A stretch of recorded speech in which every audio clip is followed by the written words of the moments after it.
Does a werewolf movie have to be a horror movie to make it good? Hysteria. Come back, this. Number 8 in my top 10 list of favourite werewolf movies is Howling 3's The Marsupials. Now, the Howling series are very loosely connected. The first 3 tried to put together some vague idea of them being connected in the same world with different werewolf tribes across the globe. I don't think you need to have seen the others to watch one of them out of sequence. They did go a bit downhill after that. I'll talk about the Howling movies maybe at another time. The reason I like this one, Howling 3 The Marsupials, it's not really a horror movie. I find it a really touching romance movie. The whole story is about a werewolf girl who escapes from her tribe. They live in a bit of a backwoods area of Australia. She's been raped by her stepfather, which seems to be the tribe's way, and she decides to run away.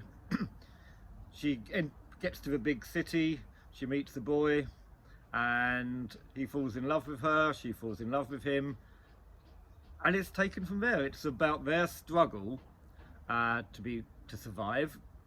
They're being hunted down by a scientist and the military who are trying to exterminate all werewolf packs. The scientist is trying to study them. So you've got that drama of them closing in. There's a side story about a werewolf from Russia. She's coming down to meet the tribal leader of the Australian pack. The Australian pack are marsupial werewolves. The Siberian Russian werewolves are not, so I'm not quite sure how the biology of that would work. We see how the biology of a male and a female marsupial werewolf works, because a lot of the story is about the werewolf girl and her partner bringing up a child. It's done really nicely, tenderly. It's just a really nice romance movie. The horror is pretty poor. The werewolf effects are not the best. If you want a summary of what it's like, when the werewolf girl meets the boy, he's actually an actor. He works on a movie set. He wants her to be in the movie because she's so beautiful and wild and captures the spirit of the part he wants. And amazingly, he's making a werewolf movie. On their first date, he takes her to a cinema where they're showing a werewolf movie called It Came From Uranus. That is the level of 80s comedy horror that we're stuck with here. And if it wasn't for the romance tale underneath it, this would probably not be in the top 10 werewolf movies.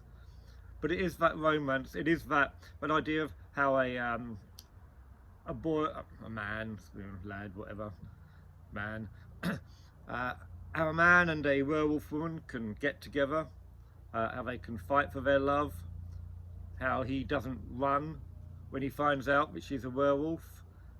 She's surprised at that as well, and how they overcome the difficulties and bond.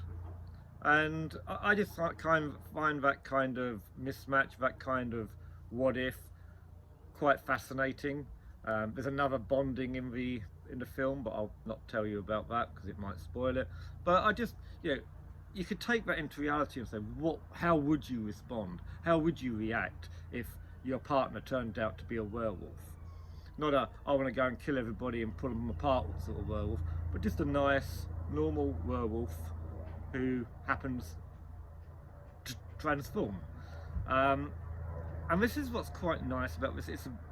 It's not really about the killings, it's about the way a different species or different sort of human live, and the persecution they face, and the fact that they fight against it, that they triumph over that sort of division, just makes it a nice movie. Good movie to watch. If you want it in a horror movie, pick something else. If you want a little quirky romance, this is lovely. I love it. So that's my number 8, Howling 3 The Marsupials. Next up will be my number 7. Will it be one that you want to watch? Will it be a werewolf movie that you would have in your top 10? Was the Marsupials in your top 10? Let me know in the comments below. If you like this, don't forget to like and subscribe, like and subscribe, or like and swope and subscribe. And after all those dreadful puns, which is basically the level of Howling 3, I'll see you next time. Take care.